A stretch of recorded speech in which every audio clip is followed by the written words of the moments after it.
How to make drinking water safe. 1. Bring to a boil. It is recommended to boil water for 5 minutes to kill germs and bacteria. It's the most common solution, but many people are unaware how to do it properly. 2. Water from a bottle. When traveling to a place where tap water is hazardous to drink, bottled water is frequently the only option, even though bottled water is costly and wasteful. 3. Filtration using a cloth. When it comes to cloth, sanitary precaution is a thing to consider.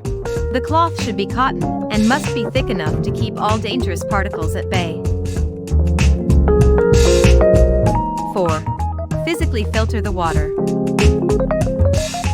Before using any purifiers, see to it that the water is as clear as possible. You can use a t-shirt, a bandana, or a coffee filter to clear up the water.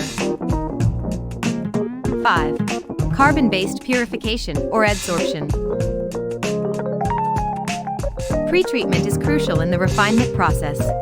It helps remove contaminants such as pesticides, certain organic compounds, and metal particles.